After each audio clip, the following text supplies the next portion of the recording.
ಹೊನ್ನಾವರ ಪಟ್ಟಣ ಪಂಚಾಯಿತಿ ಸಭಾಭವನದಲ್ಲಿ 2025-26ನೇ ಸಾಲಿನ ಬಜೆಟ್ ಪೂರ್ವಭಾವಿ ಸಭೆ ಪಟ್ಟಣ ಪಂಚಾಯತ್ ಅಧ್ಯಕ್ಷ ನಾಗರಾಜ್ ಭಟ್ ಅಧ್ಯಕ್ಷತೆಯಲ್ಲಿ ನಡೆಯಿತು. ಹೊನ್ನಾವರ ಪಟ್ಟಣ ಪಂಚಾಯತದ ಪುರಭವನ ದುರಸ್ತಿ ಕಾಣದೇ ಇರುವುದರಿಂದ ಸಮಾರಂಭಗಳಿಗೆ ಬಾಡಿಗೆಗೆ ನೀಡಲು ಆಗುತ್ತಿಲ್ಲ. ಇದರಿಂದ ಪಟ್ಟಣ ಪಂಚಾಯತಕ್ಕೆ ಬರುವ ಆದಾಯ ಕಡಿಮೆಯಾಗುತ್ತಿದ್ದು, ಶೀಘ್ರವಾಗಿ ದುರಸ್ತಿ ಮಾಡಿ ಎಂದು ಸಾಮಾಜಿಕ ಕಾರ್ಯಕರ್ತರಾದ ಶ್ರೀರಾಮ್ ಜಾದೂಗಾರ್ ಒತ್ತಾಯಿಸಿದಾಗ ಈ ಬಗ್ಗೆ ಚಿಂತನೆ ನಡೆಸಿ ಅನುದಾನ ಬಿಡುಗಡೆಗೆ ಸಮ್ಮತಿ ಸೂಚಿಸಿದರು. ಮೀನು ಮಾರ್ಕೆಟ್ನಲ್ಲಿ ಮೀನು ಮಾರಾಟ ಮಾಡಲು ಅನುಕೂಲ ಕಲ್ಪಿಸಲು 50 ಮಹಿಳೆಯರಿಗೆ ವಿಶೇಷ ಸೌಲಭ್ಯದ ಮಾರುಕಟ್ಟೆ ನಿರ್ಮಾಣಕ್ಕೆ ಅನುದಾನ ಮಂಜೂರಿ ಮಾಡುವ ಭರವಸೆ ನೀಡಿದರು. ನೆರೆ ಜಿಲ್ಲೆಯಲ್ಲಿ ಜಾರಿಗೆ ಬಂದಂತೆ ಇಲ್ಲಿಯೂ ಕೂಡ ಫುಡ್ ಝೋನ್ ಆರಂಭಿಸುವುದಾಗಿ ಭರವಸೆ ನೀಡಿದರು.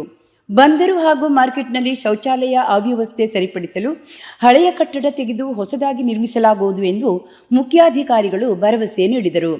ರಾಷ್ಟ್ರೀಯ ಹೆದ್ದಾರಿಯಲ್ಲಿ ಹೊನ್ನಾವರ ಮಾರ್ಗದ ಮೂಲಕ ಪ್ರವಾಸಿಗರು ಆಗಮಿಸುವುದರಿಂದ ಪಟ್ಟಣಕ್ಕೆ 3 ಮಹಾದ್ವಾರ ನಿರ್ಮಿಸಲು ಶ್ರೀರಾಮ್ ಜಾದೂಗಾರ್ ಸಲಹೆ ನೀಡಿದ್ದಕ್ಕೆ ಸದಸ್ಯರೆಲ್ಲರೂ ಸಮ್ಮತಿ ಸೂಚಿಸಿದರು.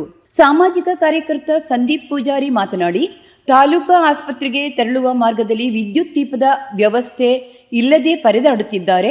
ಪಟ್ಟಣದ ಪ್ರಮುಖ ಭಾಗ ಇದಾಗಿರುವುದರಿಂದ ಜನತೆಗೆ ತೀರಾ ಅಗತ್ಯ ಪ್ರದೇಶದಲ್ಲಿ ಮೂಲಭೂತ ಸೌಕರ್ಯ ಕಲ್ಪಿಸುವಂತೆ ಒತ್ತಾಯಿಸಿದರು.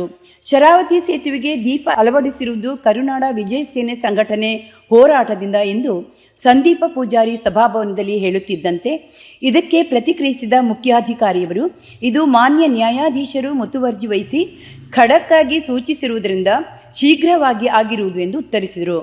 ಪಟ್ಟಣದಲ್ಲಿನ ತ್ಯಾಜ್ಯ ವಿಲೇವಾರಿಗೆ ಸಂಬಂಧಿಸಿದಂತೆ ಪೌರಕಾರ್ಮಿಕರ ಬಗ್ಗೆ ಸದಸ್ಯ ಸುಭಾಷ್ ಹರಿಜನ್ ಅಸಮಾಧಾನ ವ್ಯಕ್ತಪಡಿಸಿ ಮಾತನಾಡಿರುವ ಬಗ್ಗೆ ಮುಖ್ಯಾಧಿಕಾರಿಯವರು ಕೆಂಡಾಮಂಡಲವಾಗಿ ಪೌರಕಾರ್ಮಿಕರ ಬಗ್ಗೆ ಇಲ್ಲಸಲ್ಲದ ಮಾತನಾಡಬೇಡಿ ಎಂದು ಗರಂ ಆದರು. ಕರೋನಾ ಸಂದರ್ಭದಲ್ಲಿ ತಮ್ಮ ಸಂಬಂಧಿಗಳ ಶವವನ್ನು ಮುಟ್ಟಲು ಭಯಪಡುವಾಗ ಇದೇ ಪೌರಕಾರ್ಮಿಕರು ತಮ್ಮ ಪ್ರಾಣದ ಹಂಗು ತೊರೆದು ತಮ್ಮ ಸೇವೆ ನೀಡಿದರು. ಅವರ ಬಗ್ಗೆ ಹಗುರವಾಗಿ ಮಾತಾಡಬೇಡಿ ಎಂದು ಕುಪಿತರಾದರು.